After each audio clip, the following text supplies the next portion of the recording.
ہاں جی، اس میں جو ہمارا جگر ہے یہ اللہ تعالیٰ نے ایسا ایک آرگن ہمیں عطا کیا ہے کہ جس کے بہت سارے اہم اور بڑے ضروری جو باڈی میں کام ہے نا، کہ یہ ہماری باڈی کو ڈیٹاکس بھی کرتا ہے، ٹھیک ہے، جو جسم کے اندر زہریلے مادے ہیں ان کو نکالتا بھی ہے، اور اس کے ساتھ ساتھ جو بھی ہم کھا رہے ہوتے ہیں اس کو انرجی میں آگے فیولنگ بھی جگر نہیں کرنی ہوتی ہے، یعنی اس کو انرجی میں چینج آگے جگر ہی کرتا ہے۔ تو جگر کی حفاظت کرنا یہ ہمارے لیے بڑا ضروری ہے کہ ہم جگر کو ہیلدی رکھیں گے تو یہ آگے سارے کام ٹھیک کرے گا، تو سارا جسم ہیلدی رہے گا۔ تو اس میں ابھی جو ہم فوڈ کی بات کر رہے تھے، جب فوڈ ہیلدی ہوگا، کوالٹی ٹھیک ہوگی، کوانٹیٹی ٹھیک ہوگی، تو آگے جو فیولنگ جگر کی طرف ہو رہی ہوگی وہ بھی پھر سارا پروسیس ٹھیک طریقے سے ہیلدی ہو رہا ہوگا، ہیلدی ہو رہا ہوگا۔ تو اس میں سب سے جو زیادہ جگر کو نقصان دینے والی چیزیں ہیں نا، اس میں ہم 3 چیزوں کو نظر میں رکھ لیں تو اس سے انشاءاللہ تعالی امید ہے کہ ہمارے ناظرین کو بہت زیادہ فائدہ ہوگا، جن سے ہم بچ سکتے ہیں۔ سب سے پہلی چیز کہ جتنا جو کیمیکل والا فوڈ ہوتا ہے نا، یعنی جس میں پریزرونگ مٹیریل زیادہ یوز ہو، کلر یوز ہوں، یا اس طرح کے جتنے بھی پیکجنگ میں رنگ برنگے کوئی مشروبات کی صورت میں ہو، یا بیکری آئٹمز کی صورت میں ہو، یا کسی بھی ایسی فوڈ کی قسم کے جس میں کیمیکل کا استعمال زیادہ، تو اس میں یہ کہتا ہوں کہ ہم اس کو تو پریزرو کر کے اس کی لائف کو بڑھایا ہوا ہوتا ہے، ٹھیک ہے، لیکن وہ انسان کے اندر جا کے جگر کی لائف کو کم کر رہے ہوتے ہیں یا انسان کی لائف کو گھٹا رہے ہوتے ہیں۔ اچھا، جیسا حکیم صاحب کہہ رہے ہیں، میرے ذہن میں یہ بات آ گئی، پھر ہم کھائیں گے کیا؟ یعنی کہ ساری چیزیں ہی ہم ایسی خریدتے ہیں بازار سے پیکنگ میں اور اس طرح کی چیزیں لا رہے ہیں؟ نہیں، اس میں فریش چیزیں، پاکستان تو ایسا ملک ہے جہاں پہ ہر چیز کوشش کرنے سے فریش بھی ملتی ہے، یعنی فروزن فوڈ کے علاوہ بھی آپشنیں بڑی ہیں، پیکجنگ کے علاوہ بھی کوشش کی جا سکتی ہے، مطلب ایسی چیزیں ہیں کہ جن میں کیمیکل کا استعمال بہت کم ہوتا ہے، جہاں پہ مجبوری ڈالتا ہوں آپ کو سر، خالص دودھ ہی کہاں سے لے لیں؟ جی، خالص دودھ ہی کہاں سے لے لیں؟ خالص دودھ بس اس میں پاکستان میں مسئلہ تو ہے، ہاں جی، لیکن اس میں پھر کوالٹی اگر صحیح نہ ملے تو کوانٹیٹی کم کر لیں، بس اس کی آپشن یہ ہے، اس میں آپشن ہے، اگر کوشش کریں تو ہم کسی کا نام تو نہیں لیں گے۔ میں کہنے لگا تھا کہ ایک برانڈ بتاتے ہیں اور وہ میں نے بھی ٹرائی کیا، ہاں جی، واقعی اس کی شیلف لائف 5-6 دن ہے، وہ بغیر پریزرونگ کے ہے، ہاں جی، لیکن وہ اچھا دودھ ہے، بالکل اچھا دودھ ہے، لوگ کوشش کریں، سرچ کریں، پاکستان میں ابھی تو پھر نئی جنریشن پڑھی لکھی ہے، اگر کوشش کریں گے تو انشاءاللہ چیزیں مل جاتی ہیں، ٹھیک ہے، یعنی شہروں میں بھی اس کے لیے، بلکہ میں تو لاہور میں ابھی جب سے ہم آئے ہیں مجھے اندازہ ہوتا ہے کہ گاؤں سے زیادہ ایزی اچھی چیزیں، یعنی آرگینک، دیسی انڈے، دیسی مرغ، یہ ساری چیزیں آسانی سے مل جاتی ہیں گاؤں کی نسبت۔ ادھر ہمارے چھوٹا شہر ہے لیکن وہاں پہ دیسی انڈا ڈھونڈنا بڑا مشکل ہے، لاہور میں بڑی آسانی سے یا وسوق سے کہہ رہے ہیں کہ دیسی انڈا مل رہا ہے یہاں؟ جی، مل جاتا ہے،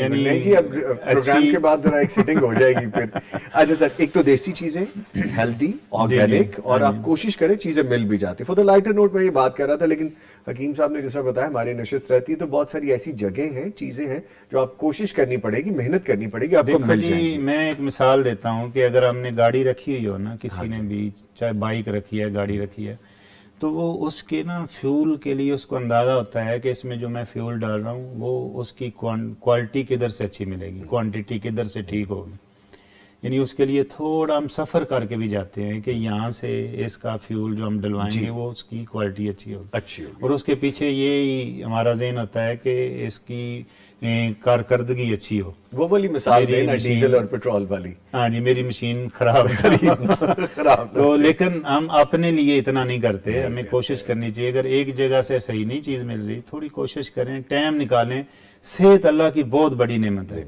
اور میرا خیال ہے کہ دنیا میں جتنی بھی نعمتیں اللہ نے انسان کو عطا کی ہیں ان کو ہم اسی یعنی اس صحت کی کنڈیشنل کے ساتھ ہی آگے انجوائے کر سکتے ہیں، کہ اگر صحت اچھی ہوگی تو ہمارے پاس باقی جو ساری نعمتیں ہیں ان کو ہم صحیح طریقے سے انجوائے کر سکیں گے۔ کہا کرتے ہیں کہ ہم ڈیزل گاڑی میں پیٹرول تو نہیں ڈالیں گے یا پیٹرول گاڑی میں ڈیزل نہیں ڈالیں گے، وہ پھر کوالٹی آ جاتی ہے، کوالٹی میں خرابی، کہ اگر یہ نہیں کہ مجھے اگر اچھی چیز نہیں مل رہی تو میں یہ ڈال لوں، یہ آپشن پھر وہ صحیح نہیں رہتی۔ تو ایک اور بہت بڑی وجہ آپ نے جو پہلے سوال کیا نا کہ ہمارا معدہ جگر خراب کیوں ہوتا ہے، اس میں پاکستان میں نا کچھ لوگوں کا رجحان دوائیاں کھانے کی طرف بہت زیادہ، یہ میں اسپیشلی کہوں گا اپنے ناظرین سے کہ تھوڑا سا اپنے لائف سٹائل کو چینج کریں، کہ ہم تھوڑا سا مسئلہ ہو، معدے میں جلن ہو رہی ہے، فوراً معدے کی دوائیاں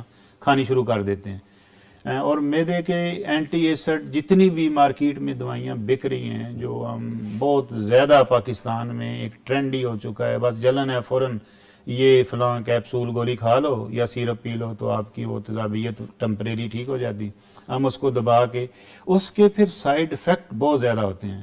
اسی طرح تھوڑا سا بس فلو ہوا، موسم چینج ہوا، ہم اینٹی بایوٹک لینا شروع کر دیتے ہیں، جی تھوڑا سا بس درد ہوا فوراً پین کلر لینا شروع کر دیتے ہیں، اور سیلف میڈیکیشن بہت زیادہ ہے پاکستان میں، یعنی اس میں تھوڑی سہولت کاری بھی ہے کہ چیزیں آسانی سے مل جاتی ہیں، تو ہر بندہ جو ہے نا وہ اتنا وہ معالج خود ہے کہ مجھے درد ہوگا یہ درد والی گولی کھانی ہے، مجھے جلن ہوگی یہ دوسرے کے لیے بھی معالج بن جاتا ہے کہ تمہیں درد ہو رہی ہے یہ کھا لو، آس پاس مشیر بھی ایسے ہوتے ہیں، تو اس میں نا اب یہ چیز بڑی اہم اور سمجھنے والی ہے۔ چلو کسی کو مجبوری ہو، ڈاکٹر تجویز کرے اور اس کی ضروری ہو اس کے لیے کچھ دنوں کے لیے اس نے کوئی دوائی کھانی ہے، وہ تو ایک علیحدہ مسئلہ ہے، لیکن اس کو کنٹینیو اگر ہم اینٹی بایوٹک لمبا عرصہ کھائیں گے تو اس سے اینٹی بایوٹک مطلب کہ آپ کے جو گڈ بیکٹیریا ہیں وہ بیڈ بیکٹیریا کے ساتھ وہ بھی ختم ہو جائیں گے، اور معدہ اس کی تباہی اسی وجہ سے ہوتی ہے کہ جب آپ کی گاٹی خراب ہو جائے گی، آپ کے نظام ہضم تباہ ہو جائے گا،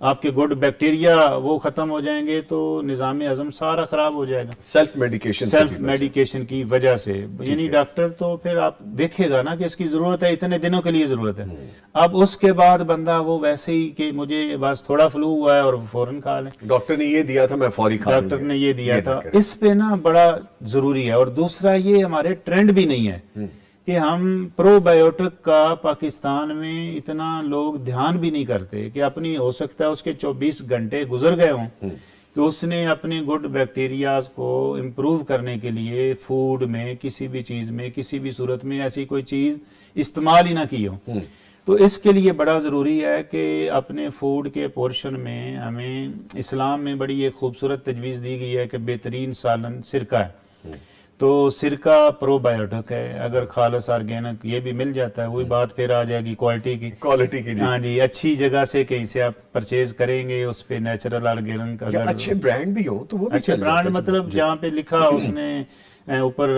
آرگینک ہو، نیچرل ہو، ویسے مشکل تو نہیں ہے اس کا، ہم کسی وقت ابھی ٹائم ہے تو ابھی میں بتا دیتا ہوں کہ بتایا بھی جا سکتا ہے، سرکے کو بنانا کوئی مشکل نہیں ہے، اب کوئی بھی موسمی پھل لیں، جیسے ابھی انگور ہے تو انگور کو آپ اتنی کوانٹیٹی میں لے لیں، مثلا 5 کلو آپ نے لیا ہے، اس کا آپ کرش کر کے جوس نکال لیں کپڑے سے ایسے پون کے، تو اس میں اگر سرکہ پہلے پڑا ہوا ہے 1-2 چمچ سرکہ ڈال دیں، یا اس میں آپ جو خمیر ایسٹ والا وہ ساشا ہوتا ہے، ایک ساشا ڈال کے اس کو سردیوں میں 1 مہینے کے لیے رکھ دیں، گرمیوں میں 10-15 دن کے لیے، 15 دن میں وہ سرکہ تیار ہو جاتا ہے۔ بس یہاں تک ہی رکیں، آگے نہ جائیں، یعنی کہ سرکے کی حد تک نہیں، اس کو پھر ابالنا نہیں، مطلب اس کو جب آگ پہ پکائیں گے تو وہ پھر اس میں اس کی فارم چینج ہو جاتی ہے نا، اس کو آگ پہ پکانا نہیں، جسٹ اس کو رکھنا ہے، اور جب وہ اس میں فرمنٹیشن آ جائے یعنی خمیر پیدا ہو جائے تو اس کو پون کے رکھیں، تو یہ بڑی بہترین چیز خالص۔ اسی طرح سیب کا بنا سکتے ہیں، یعنی لوگ سمجھ نہیں آتی کہ یہ تو گھر میں ہر وقت چیزیں ہونی چاہیے، ٹھیک ہے، یعنی اس کے لیے ہمیں کوئی بہت زیادہ ضروری نہیں کہ ہم اس کے پیچھے بھاگیں اور بازار سے کیمیکل والی چیزیں لے کے آ جائیں، مشکل بھی نہیں ہے یہ، اور اس کا 1 چمچ آپ خالی میدا پانی میں ڈال کے، اگر کسی کو شوگر کا مسئلہ نہیں ہے تو وہ شہد ایڈ کر لے اور 1 کپ صبح پی لیں، تو آپ کا سارا دن معدہ خوش بھی رہے گا، پرو بایوٹک بھی رہے گا، اور سنت پہ عمل بھی ہو جائے گا۔ کچھ لوگ کہتے ہیں کہ کھٹا ہوتا ہے تو گلا خراب ہو سکتا ہے اس سے، اس میں جب پانی ایڈ کر لیا جائے، تھوڑی مقدار کم کر دیں تو اس کا وہ اس طرح سائیڈ ایفیکٹ نہیں ہوتا، ایک یہ چیز ہے۔ اسی طرح دہی ہے، دہی کو ناشتے میں تھوڑا ایڈ کیا جا سکتا ہے، پھر سبزیوں کو ایسے ہی فرمنٹیڈ کر کے وہ بازار میں بھی ابھی مل جاتی ہیں، کافی ساری سبزیوں کے اچار ٹائپ بنے ہوئے آتے ہیں، اگر ہیلدی اچار ہو تو اس کو بھی ہم کھانے کے پورشن میں کم از کم ناشتے میں 1 دفعہ ضرور لیں، اچھا، تاکہ وہ گڈ بیکٹیریا کو امپروو کرے۔ تو اسی طرح اکثر علاقوں میں جیسے یہ پشاور سائڈ پہ وہ خمیری روٹی کا ٹرینڈ ہے جی جی تو وہ خمیر والی جو روٹی ہے اس کا بھی اچھا وہ پرو بایوٹک اثرات لاہور آتے میں ہیں، بڑی ملتی جی خمیری روٹی. تو اس میں بھی ہاضمے میں کافی آسانی ہو جاتی ہے. اچھا. تو یہ تھوڑی نا اپنی روٹین کی لائف میں چیزیں شامل کرنی چاہیے. ہم اینٹی بایوٹک تو لے رہے ہیں، یعنی وہ اینٹی بیکٹیریا تو میڈیسن کھا رہے ہیں لیکن پرو بایوٹک نہیں لے رہے ہیں. یہ سر آپ نے بڑی زبردست بات کر دی. ہم فاسٹ فوڈ کھا رہے ہیں، ہم کیا کہہ رہے ہیں کہ لیٹ نائٹ فاسٹ فوڈ آ رہا ہے، آرڈر کیے وہ آپ کے پاس پہنچ رہا ہے. جنک فوڈ بہت کھا رہے ہیں، چائے فور نو ریزن، اچھا آئے ہیں جی حکیم صاحب چائے پی لیتے ہیں، یعنی اس طرح کی بہت سے. اور اگر ہم کھانا گرم ابلتا ہوا کھانا ہے ہمارے پاس اور ہم نے اس کے ساتھ کولڈ ڈرنک رکھ لی ہے، ایک طرف ٹھنڈا وہ کولڈ ڈرنک اور دوسری طرف وہ آئل والا کھانا اور وہ کھا رہے، یہ تینوں چیزیں چاروں چیزیں یہ معدے اور جگر کے لیے کتنی نقصان دہ؟ اصل میں نا یہ ایسی چیزیں ہیں کہ میرا خیال میں کہ یہ کسی کو بھی اب اس میں کوئی خوش فہمی نہیں کہ یہ فائدہ مند ہے. فائدہ مند. اس پہ یعنی اتنا مواد موجود ہے، صرف جنک فوڈ کو نا گوگل پہ سرچ کر لیں. وہ میں اپنے بیٹے کو ایک دفعہ میں نے کہا کہ بیٹا اس کا آپ ترجمہ دیکھو کہاں گوگل پہ جنک فوڈ کیا بنتا. وہ مجھے کہتا ہے بابا اس کا معنی تو بنتا ہے کچرا. کچرا. تو میں نے کہا بس دیکھ لو، جب بھی کھانا ہے یہ کچرا سمجھ کے کھانا ہے، اس کو لائف کا حصہ نہیں بنانا چاہیے. وہ پھر آ جاتی ہے نا کوالٹی والی بات. تو حلال تو کنسیپٹ کلیئر ہے نا، تو طیبہ میں بس پھر یہ چیزیں ذہن میں رکھنی چاہیے کہ جتنی انسانی صحت کے لیے نقصان دہ چیزیں ہیں جن میں کیمیکل کا استعمال زیادہ ہے وہ غیر طیب ہے. تو جتنا حرام سے بچنا ضروری ہے اتنے ہی غیر طیب سے بچنا ضروری ہے. تو اس پہ آلریڈی کنسیپٹ کلیئر ہے کہ یہ چیزیں نقصان دہ ہیں. اب اس پہ ہم زیادہ بحث نہیں کر سکتے. لوگوں کو کوشش کرنی چاہیے کہ وہ ان سے بچیں، اپنے بچوں کو بھی بچائیں، خود بھی بچیں. اگر وقتی طور پہ وہ ہمیں اچھی لگ رہی ہیں، ٹیسٹ کے لیے ہم کھا رہے ہیں، لیکن آگے جا کے وہ جو صحت کے لیے بھی آپ اندازہ کریں کہ اگر پاکستان میں 40% آبادی یا 50% آبادی فیٹی لیور کی مریض ہے تو اس کی وجہ کیا ہے؟ اس کی وجہ یہ جنک فوڈ ہے، اس کی وجہ یہ بازار میں ملنے والے مشروبات ہیں، اس کی وجہ وہی میدے سے بنی ہوئی چیزیں ہیں، اس کی وجہ بیکری پروڈکٹ ہیں. بس یہ تو بڑا کنسیپٹ کلیئر ہے. اب یہ تو میرا خیال ہے ہر بندے کو ہی پتہ ہے، لیکن بات صرف ہے اب عمل کرنے کی کہ ہم جو 10-20 سال بعد ہمارے جو مسائل پیدا ہونے ہیں ابھی سے روکے ان کو، تو آج سے ہم وہ پرہیز کرنا شروع کر دیں. کیونکہ میں دیکھتا ہوں نا میرے پاس جگر کے پیشنٹ زیادہ آتے ہیں، تو فیٹی لیور سے آگے لیور فائبروسس ہو جاتا ہے، لیور سیروسس ہو جاتا ہے، پھر آگے لیور کارسینوما ہو جاتا ہے. یہ ایک خرابی ہے کہ ایک بنیادی طور پہ ہم نے جڑ ڈال دی، پھر اس کا علاج نہیں ہوا تو وہ بیماری بڑھتے بڑھتے سٹیج پہ آ جاتی ہے کہ پھر وہ مریض اتنا مجبور ہو جاتا ہے کہ وہ پہلے تو سخت پرہیز اس کے لیے ہوتی ہے کہ یہ چیزیں اس نے چکھنی بھی نہیں. تو اس مجبوری والی سٹیج پہ تو وہ پرہیز کر رہا ہے، لیکن ایک سٹیج انسان کے لیے ایسی بھی آ جاتی ہے کہ وہ چمچیوں سے اللہ تعالیٰ سب کو محفوظ رکھے اس کو دینا پڑتا ہے. پھر ایک سٹیج یہ بھی ہے کہ اس کو ڈرپس لگتی ہیں فوڈ کے لیے، وہ کھا بھی نہیں سکتا. تو اس لیول پہ جانے سے پہلے ہمیں سب کو یہ سوچنا چاہیے کہ ہم لائف سٹائل ایسا رکھیں کہ اللہ تعالیٰ نے جو زندگی عطا کی ہے اس میں ہم معذوری سے بھی بچیں، اس میں ہم مجبوری سے بھی بچیں.